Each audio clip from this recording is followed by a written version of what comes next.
सोमवार सुबह एक गुड़ियारी के किसान खाद बीज के लिए खोखमा के सहकारी समिति गए हुए थे। वे चाहते थे कि उन्हें खाद बीज मिले। समिति के लोगों ने कहा कि आजकल शासन के द्वारा खाद बीज के लिए ऑनलाइन प्रोसेस करना पड़ता है, इसके लिए आपके मोबाइल की आवश्यकता पड़ेगी। ऐसे में आप मोबाइल लेकर आइए ताकि आपकी जो ज़रूरी प्रोसेस और प्रक्रिया को हम पूरा कर सके और आपको खाद बिल मिल सके। ऐसे में किसान ने समिति के कर्मचारियों के कहे अनुसार किसान सुबह वहां से खोखमा के जो सहकारी समिति है वहां से वापस अपने घर की ओर लौटे और देर शाम फिर से अपना मोबाइल लेकर खोखमा की ओर चल पड़े थे।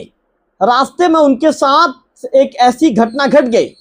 इस घटना के बाद परिवार के लोग टूट गए हैं, गांव के लोग टूट गए हैं। आखिर क्या घटना घटी है, लोकल टीवी छत्तीसगढ़ के दर्शकों को विस्तार से बताऊंगा। नमस्कार, मैं हूं रवि तिवारी। आप देखना शुरू कर चुके हैं लोकल टीवी छत्तीसगढ़। तो चलिए किसान के साथ जो घटना घटी उसके विषय में बातचीत करना शुरू करते हैं। आज की खबर बेहद दुखद खबर है जिसने पूरे क्षेत्र को झकझोर कर रख दिया है। गरियाबंद जिले के इंदागांव थाना क्षेत्र के, हालांकि जो किसान है अमलीपदर थाना क्षेत्र के गुड़ियारी के निवासी हैं, 75 साल के किसान हैं, जो है अचानक सड़क पर ही किसान की मौत हो गई। शुरुआत में लोगों को लगा कि वे रास्ते में फिसल गए जिसके चलते उनकी मौत हो गई, लेकिन जब उनके पीएम की प्रक्रिया संपन्न हुई और डॉक्टर ने जब कारण बताया तो सभी को पता चला कि मौत की असली वजह यही है। तो चलिए विस्तार से बातचीत करना शुरू करते हैं। सिलसिलेवार आपको जानकारी देना शुरू करता हूं। यह दर्दनाक घटना सोमवार शाम लगभग 4:30 बजे के आसपास की बताई जा रही है। इंदागांव थाने में प्रधान आरक्षक भूषण लाल बांधे जी ने लोकल टीवी छत्तीसगढ़ को जो जानकारी दी है, उनके दिए गए जानकारी के मुताबिक उन्हें फोन आता है और फोन में जो संबंधित सूचक के द्वारा बताया जाता है कि एक बुजुर्ग व्यक्ति सड़क पर मृत अवस्था में, बेसुध अवस्था में पड़े हुए, इस तरह की सूचना पहले मिलती है। पुलिस की टीम पहुंचती है और पहुंचने के बाद जब पुलिस की टीम देखती है और इसके बाद पुलिस की टीम जब जांच परीक्षण करवाती है तो पता चलता है कि बुजुर्ग की मृत्यु हो चुकी है। मृतक की पहचान भुवन ध्रुवा, उम्र लगभग 75 वर्ष, निवासी गुड़ियारी, ध्रुवापारा, थाना अमलीपदर के रूप में होती है। जानकारी के अनुसार भुवन ध्रुवा जी सोमवार सुबह लगभग 8 बजे, जैसे कि मैंने वीडियो की शुरुआत में आपको बता दिया था, सुबह 8 बजे खोखमा के सहकारी समिति पहुंचे थे। वहां समिति के कर्मचारियों से उन्होंने खाद बीज लेने को लेकर चर्चा की। समिति कर्मचारियों ने उन्हें बताया कि आजकल शासन के द्वारा पूरी चीजें ऑनलाइन कर दी गई है, इसके लिए आपके मोबाइल की आवश्यकता पड़ेगी, तब जाकर आपको खाद और बीज मिल पाएगा। उन्होंने पूरा प्रोसेस वो जो संबंधित जो है मृतक हैं भुवन ध्रुवा जी को बता दिया। इसके बाद किसान वहां से वापस लौट आए और लगभग 4:30 से 5 बजे के आसपास का समय था। ये वापस फिर से खोखमा के सहकारी समिति के लिए निकले थे, मोबाइल लेकर निकले थे ताकि उनकी ऑनलाइन की प्रोसेस की प्रक्रिया पूरी हो और समय पर उन्हें खाद बीज मिल जाए। उनका उद्देश्य कृषि कार्य के लिए खाद बीज का पंजीयन और आवश्यक प्रक्रिया पूरा करना था।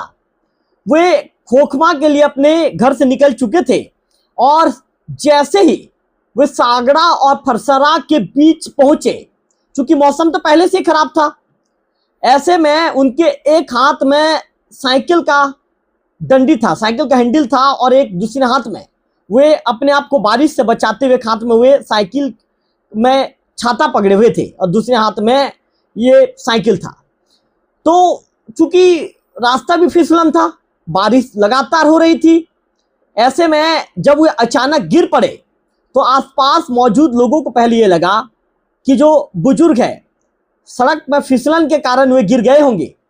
इसके बाद पुलिस को सूचना दी गई। पुलिस की टीम अस्पताल लेकर गई जहां डॉक्टरों ने जांच की और जांच के बाद चिकित्सकों ने कह दिया कि जो संबंधित किसान है उनकी मृत्यु हो चुकी है।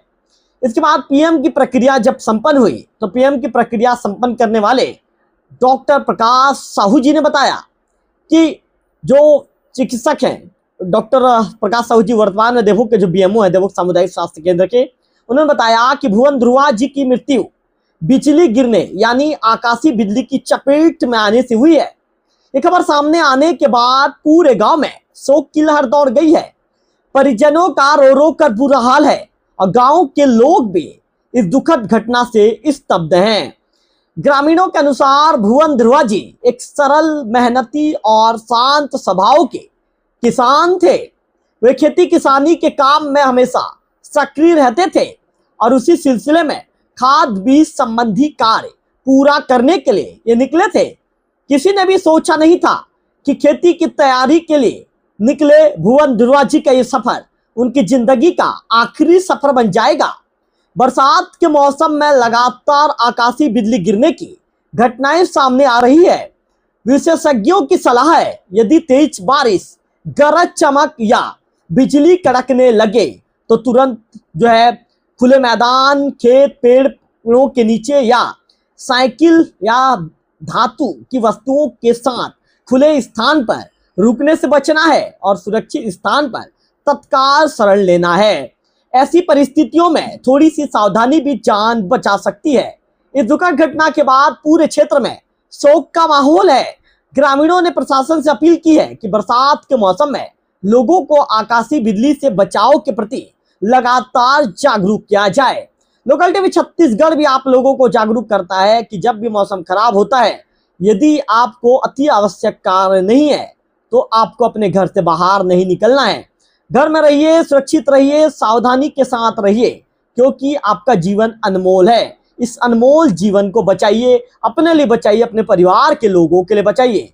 फिलहाल इस दुखद घटना ने एक बार फिर यह याद दिलाया कि प्राकृतिक आपदाएं किसी चेतावनी के जानलेवा साबित हो सकती हैं। लोकल टीवी छत्तीसगढ़ दिवंगत भुवन ध्रुवा जी को भावभीनी श्रद्धांजलि अर्पित करता है और उनके शोक संतप्त परिवार के प्रति गहरा संवेदना हम भी व्यक्त करते हैं। निश्चित तौर पर इस वीडियो को शेयर करेंगे तो जानकारी और भी लोगों तक पहुंचेगी। इस वीडियो के माध्यम से जागरूकता लोगों तक फैलेगी, लोग इस खबर को देखने के बाद जागरूकता होंगे और लोकल टीवी छत्तीसगढ़ को सब्सक्राइब करेंगे तो गरियाबंद देवभोग के साथ ही पूरे छत्तीसगढ़ की हर बड़ी खबर सबसे पहले आप तक पहुंचती रहेगी। फिलहाल इस वीडियो में इतना ही। अगले वीडियो में फिर होगी आपसे मुलाकात, तब तक बने रहिए लोकल टीवी छत्तीसगढ़।